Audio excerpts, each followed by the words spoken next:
अस्सलाम वालेकुम dear student. आज के लेक्चर में हम एक्सपोजर्स के बारे में पढ़ेंगे। ये एक्सरे टेक्नीशियन के लिए एक बहुत ही इम्पॉर्टेंट टॉपिक है। एक्सपोजर मेन जो हमने एक्सरे जो भी एक्सरे आप करोगे उसके लिए आपने एक्सपोजर सेट करना है। एक्सपोजर में किलो वोल्टेज होता है, मिली एम ए होता है और टाइम होता है। ये तीन चीज़ें को आपने ऐसे तरीके से एडजस्ट करना है कि ये एक अच्छा सा आपको इमेज बना के दे दे। पावर देना है, रेजेस देनी है, टाइम देना है, कितने टाइम में। तो आज इनके बारे में हम पढ़ेंगे। और सबसे पहले हम इंट्रोडक्शन पढ़ेंगे, एक्सपोजर क्या चीज़ है। When a radiographic exposure is made, X-ray of a selected quality and quantity determined by the keV and milliampere second (MAS) are emitted from the tube from a source of finite area. जब हम किसी भी जगह का हम तस्वीर बनाना चाहते हैं, एक्सरे करना चाहते हैं तो उस वक़्त हम एक्सपोजर बनाएंगे। एक्सपोजर जो है ना, हम उसकी क्वालिटी और क्वालिटी हम मिली एम्पेयर सेकेंड से एमएएस से बनाएंगे और क्वांटिटी हम इसकी क्वालिटी हम ये दोनों से, मिली एम्पेयर सेकेंड से एमएएस से और कीवी से, इस दोनों से के मिलाप से हम क्वालिटी भी बनाएंगे और क्वांटिटी भी बनाएंगे। कितने क्वांटिटी के रेजिस देने हैं और कितने क्वालिटी के देने हैं, अच्छे क्वालिटी वाले देने, हल्के क्वालिटी। तो ये कहाँ से शुरू होते हैं? ये एमिटेड हो जाते हैं, निकलते हैं फ्राम अ ट्यूब, एक ट्यूब से, from a source of finite area. एक खास एरिया होता है ट्यूब के अंदर, वहाँ से ये निकल जाते हैं। केवी एम ए एस। ये पे नीचे बाकी वैसे जनरल बातें। यहाँ पे फिर आपने अभी दो चीज़ें हैं। केवी क्या चीज़ है?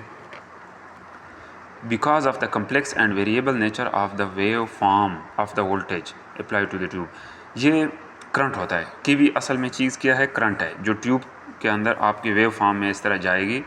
It is customary to state the peak value of the potential applied, यानी हमने इसको देखना है, पीक वैल्यू देखना है कि कहाँ तक, यानी कितना हमने इसको, कितना पावर के साथ हमने एक्सरे निकालने हैं इस जगह के लिए, rather than attempting to define any effective value. इसकी इफेक्टिव वैल्यू को हमने नहीं देखना कि यानी नॉर्मल कीवी का कितना इफेक्टिव रेंज है। इस तरह हमने जिस जगह का एक्सरे करना है उसके लिए एक पीक वैल्यू को देखना है, आखिरी यानी हद तक। The peak value is refer to as the kV p of more euro. Peak value को हम रेफ़र करते हैं कीवी पी से, या ज़्यादातर आम तौर पर इसको जस्ट कीवी से भी डिफाइन कर सकते हैं। और ये क्या, इनके इफ़ेक्ट क्या होता है? An increase in kV has 4 effect. जब हम कीवी को बढ़ाएंगे, किलो वोल्टेज को बढ़ाएंगे, तो इसके कितने इफ़ेक्ट्स होंगे? 4 इफ़ेक्ट्स है। There are 4 effects of increase in kilo voltage.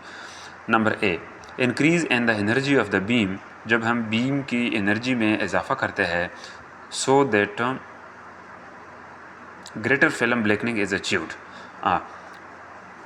जब कीवी हम बढ़ाएंगे तो इससे एक तो हमारी एनर्जी बढ़ जाती है ऑटोमेटिकली। जब एनर्जी बढ़ जाएगी तो आपका जो फिल्म होगा, एक्सरे होगा, वो ज़्यादा ब्लैकनेस अचीवमेंट आएगी उसमें। एक तो ये इसमें इसका इफ़ेक्ट है। B, reduction of subject contrast. जो कंट्रास्ट हमने बनाया होता है एम में कीवी, अगर हम कीवी को बढ़ाएंगे तो वो कंट्रास्ट क्या हो जाता है, उसमें अच्छा बन जाता है, रिडक्शन हो जाती है, उसमें कमी आ जाती है। कमी का मतलब होता है कि उसका जो एक्स्ट्रा चीज़ें होती है, स्कैटर्ड रेडिएशन वगैरह, वो ख़त्म हो जाती है। मेनली क्यों होता है ये contrast reduction? Because attenuation of the beam and dense structure. जो डेंस स्ट्रक्चर होते हैं, मोटे साहत वाली जो जगह होती है, सच इज़ बोन, जिस तरह हड्डी होगी, ये सख्त है, एज रिड्यूस्ड, वो कम हो जाती है उसकी। Main this because attenuation of the beam and dense structure. जो बीम की एटीन्यूएशन है, पावर, यानी एटीन्यूएशन का मतलब होता है कि इसकी एक जगह पे मरकूज़ करना, यानी एक ख़ास जगह पे लेवल, यानी इसको फिट करना, इन सारे इसका मतलब होता है। And dense structure such is bone, जिस तरह बोन है, is reduce and to a lesser degree attenuation and less dense structure such is fat is increased. Dense जो होगी उसमें तो इसकी एटीन्यूएशन कम हो जाएगी, और जो फैट होगी उसमें जहाँ चर्बी शर्बी होगा वहाँ पे इंक्रीज़ होगी इसकी।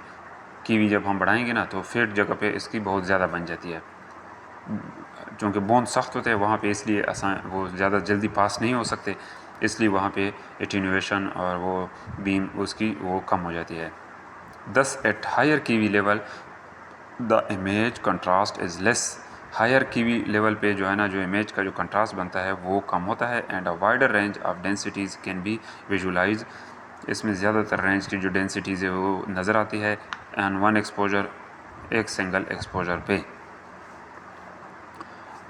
ये अच्छा, नंबर 3, इसका तीसरा इफेक्ट क्या है? Reduction of the skin and integral dose to the patient. अगर हम कीवी को बढ़ाएंगे तो वो चूँकि रेजेस बहुत जल्दी पास होते हैं, तेज़ी स्पीड से गुजरेंगे, इसलिए आपके स्किन पे डोज बहुत कम मिलेगी, आपको रेजेस कम लगेगी। स्किन पे लगेगी लेकिन वो जल्दी पास होगी, तो स्किन से जब जल्दी पास हो जाएगी निकल जाएगी। अगर आप कीवी कम रेंज वाले दोगे तो आपकी वो स्किन में सारी एब्जॉर्ब होगी। ठीक है।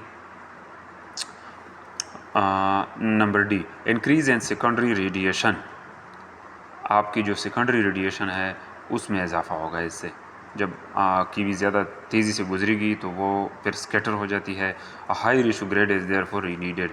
तो फिर इसके लिए हमें एक हाई रेशो वाला जो ग्रेड होता है वो हमें ज़रूरत होती है कि हम इसकी जो स्कैटर रेडिएशन है उसको हम कम से कम बनाएं, उसको काफ़ी अब्ज़ॉर्ब करें उस ग्रेड के ज़रिए। The optimum kilovoltage is that which enable detail of all the structure of interest to be clearly shown. Maximum optimum जो लेवल हो है कीवी का वो ये होना चाहिए कि आपको क्लियरली उस चीज़ का रिज़ल्ट आपको दे दे जो उसका आपने इंटरेस्ट, जिससे आपका इंटरेस्ट हो। तो ये तो था मेन कीवी के बारे में मैंने पढ़ा दिया, आपको कीवी के इफ़ेक्ट बताए। आगे हम इंशाल्लाह MAS के बारे में फिर वो पढ़ेंगे अगले लेक्चर में।